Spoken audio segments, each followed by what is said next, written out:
Good morning, ladies and gentlemen. Welcome back to another episode here on African Confessions. I want to thank one of our dear listeners who came to my inbox who was saying that they've been having problems with their Trenza app. So we are busy sorting that out.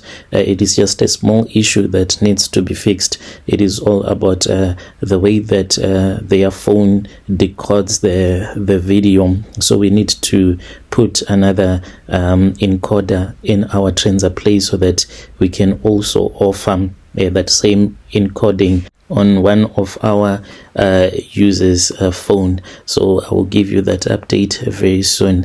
The following story that you're going to be listening to, it comes from a translation of a message that I received. The message, it reads like this: "Hello, Brother Nashi, how are you? Can you please post my own story as hidden identity? I am a Zimbabwean man that is currently staying here in Poland, and I've come here with my own confession, and I want you and your listeners to assist me. Am I supposed to return back to South Africa and face jail time, or I should continue working here in Poland, even though there was no case where my name was ever found because we ran away from the place where we had stolen some cables, and I transformed my life and I stopped doing the things that I used to do when I was in Izinyoka. But now the spirit of my friend who died at the place where we committed the crime, he is telling me that he is not resting in peace.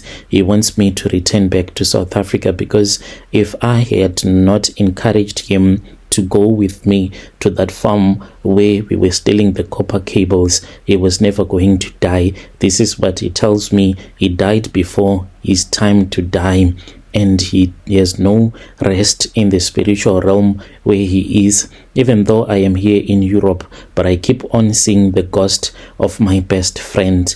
And when I came to Europe, I thought that I was running away from all of the problems that I had been facing in my life, and I thought that I was doing this so that I can offer my children a better future. But he asked me, if you are offering your children a better future, what about my kids? Because I also had a family that I was supposed to take care of. So you have to return back to South Africa. And this ghost, it is saying that when I am in prison, when my family is suffering, then it is going to find peace wherever in the spiritual realm where it is. Is it even fair? That is all that I am asking, because I tried to change my life. I used to live a life of crime, and this did not start when I was in South Africa, but it started way before I had even gone to South Africa. And I tried by all means so that I can change the life that I used to live when I was still back home in Zim, as well as when I had migrated to South Africa. Honestly speaking, with the things that happened in South Africa, they changed my life forever. So my story, it started when I was still very young. I used to have this other friend of mine. Growing up, life was very difficult because we grew up in the suburbs. My friend, his parents, they were also working as domestic workers. As for my parents, they worked on a nearby farm. Even though we were staying in the suburbs, we were staying at the house that belonged to the manager of the farm where my parents were working. My parents, they were too poor. They were unable to send us to the government schools that were there in the suburbs, because even though they were government schools, but it was like they were private schools with the way that they were very expensive. So me and my friend, we used to walk a very long distance. We would walk a very long distance to go to school for hours and hours, and this was very boring. And then we had this other friend of ours. So he was much older than we were. After he had written his exams, that was when he started to hustle. He told us that there was this other new hustle that he wanted to try. He told us that he wanted to buy scrap metal, and he would go and he would sell that scrap metal, and whenever he would make money, he would give us the money as well. During the weekends when we were not going to school, we would assist him. We would go around the neighborhood buying scrap metal from people, and we were making a lot of money. As time went on, that was when he bought a push cart. He told us that he wanted to grow his business, so then he bought a push cart. He later told us that he wanted to buy a car. He then started complaining and he said, "You boys, I am thinking of firing you," because we were now working for him at that time. He said, "I'm thinking of firing you because I have to wait until it is weekend for me to start making money." He then gave us an ultimatum and he said, "I am not going to fire you if you promise me that you will drop out of school."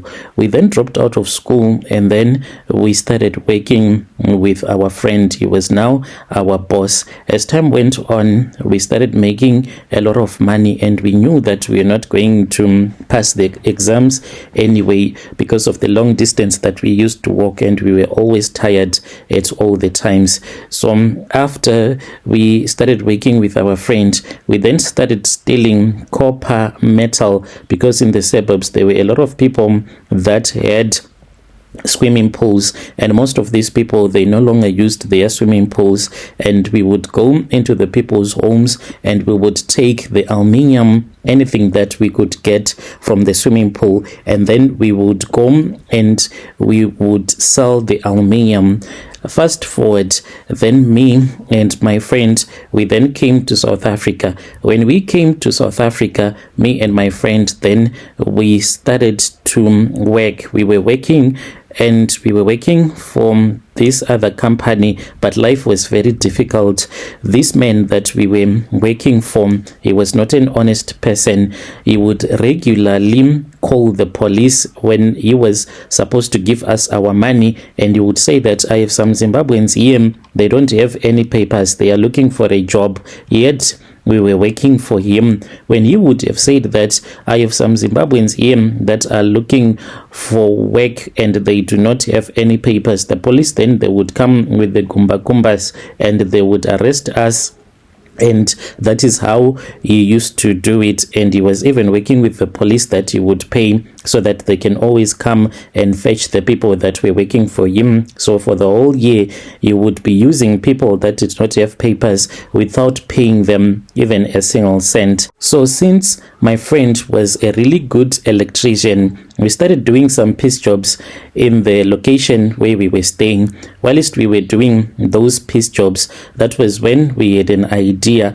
At the house where we were staying, they asked us, it was in Soweto at that time, if they could get free electricity. Knowing my friend that he was good with electricity, he came out with a plan, and this plan was to bridge the electricity so that those people, they won't have to pay electricity or to buy electricity ever again in their life. So after some neighbors had heard that this was what we had done for our landlords, so we started to get a lot of customers in Soweto. We breached a lot of houses, and they knew that there were these two Zimbabweans that knew how to bridge electricity. So we started our small business, me and my friend.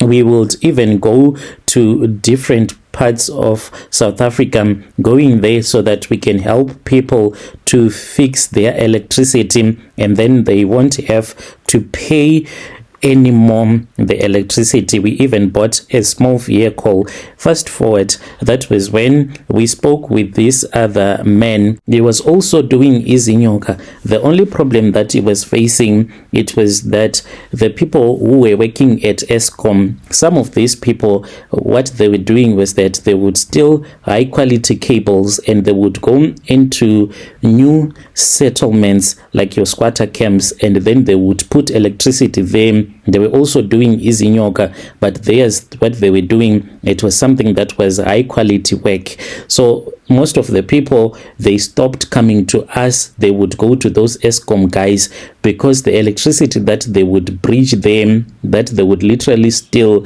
it was them using high quality cables. Because as for me and my friends, most of the squatter camps that would end up burning around in and around Johannesburg, it was because of the cables cables that we were using, they were never meant to carry high loads of electricity, so they would burn, and they would burn some of these shacks. But those Eskom guys, when they came into the picture, they came into the picture with a whole new different direction, and then we started to lose a lot of customers, because once they installed their electricity, then it meant that the person will never have to call them again, because they would take the electricity straight even from the transformers. But as for us, we would steal the electricity from other houses, which was never meant to be done to electrify another part of a squatter camp.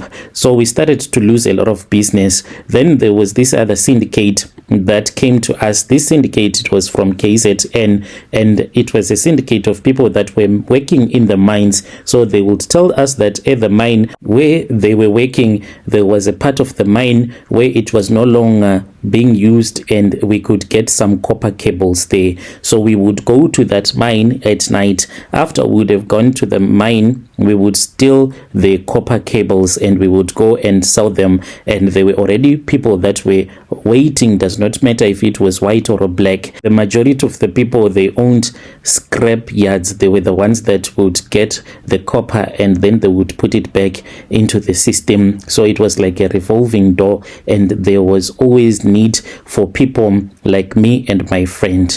So we would even go into the farms. This was how we used to operate in the farms.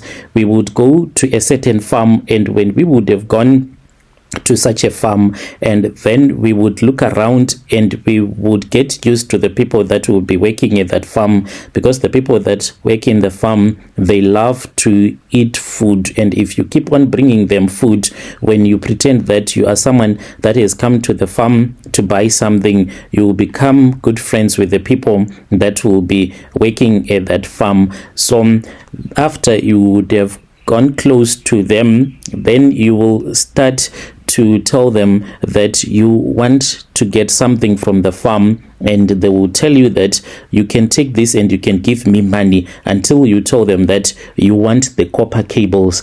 Those pivots, they are powered by these copper cables that if you steal them, if you go to the scrapyards, you can get a lot of money. So those people in the farms, if you give them some money, they will agree and they will say that it is okay, you can come and we can help you to get the copper cables. So that is how we used to do it. I even bought a very beautiful car using the money that we were getting from stealing the copper cables. So my friend, there was a time when he had returned back to Zim. When he had returned back to Zim, I then went to this other farm. I wanted some money. I wanted to start a business. So I did not make a proper assessment of that farm.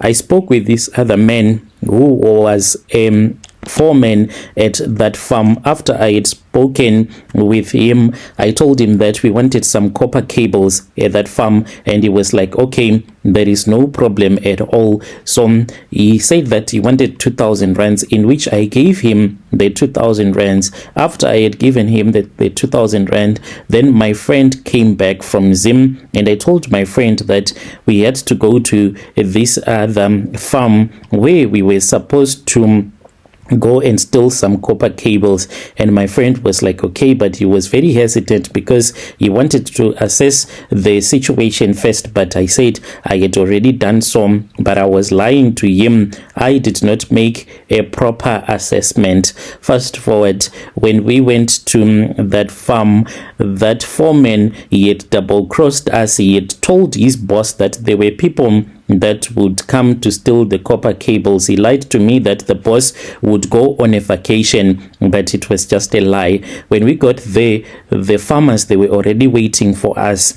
And I really do not know, but I just suspected, but I did not inform my friend that there was something that did not add up. All that I was thinking about was the money that I wanted. So when we were close, that was when I parked my car close to those farms because I did not want us to drive with my car close to the farm because I was not feeling okay. I just suspected that there was something that was wrong with the whole deal.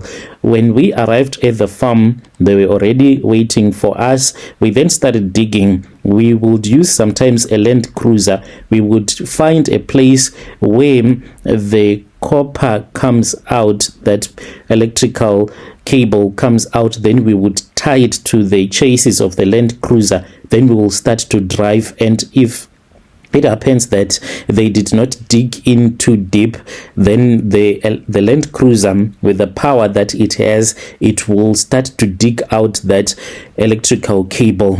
And this was what we used to do, and we would get that electrical cable. So when we arrived there, that was when I heard that there were people that were talking, and I ignored. I did not want to tell my friend that this was what I had heard. So my friend was busy cutting the wires. That was when those white people, they switched on the electricity, and he was holding the live wire, and he then passed away. And when I heard that there were people that were running towards us, we then started running. Me and my other friends, all of us, we ran, and they did not catch anyone. So after we had ran away, I then went to this other farm where there was this other woman that I was dating. So I slept at her house. Then the next morning, I then got into this other car, and I went and I collected my car. I then returned back to the location, and I told my wife that we were supposed to return back to Zim immediately. So then when we returned to Zim, I stayed there for a very long time, and I returned back to South Africa, and I started working as a truck driver. And then I got the opportunity, and I came to Poland. I thought that I had left the life of crime behind me, and I had turned over a new leaf in my life, but the spirit of my best friend is making me to suffer. I really do not know how am I supposed to chase away the spirit of my best friend, because I am just tired of seeing his spirit over and over again. The spirit always comes and it attacks me, even when I am not even expecting to see the spirit of my best friend. All of a sudden it comes to me, and then it will attack me. I really need help. What am I supposed to do? I want to return back to Zim so that I can look for help from a traditional healer, but that same money that I will use to travel back to Africa, because it is very expensive, it is the same money that I will have to use to bring my wife over to Europe, because I wanted her to go to Ireland so that she can work there in Ireland. I need assistance, and if you post my story, please tell me. I'll be following through in the comment section. Dear listeners, right, there was a message that was sent to me by one of our dear brother. Let us try to speak with him in the comment section. Strange things indeed they do happen in this world. Is he supposed to return back to South Africa, or must he just ignore and pretend that ghosts, they do not exist? Let us try to speak with him in the comment section.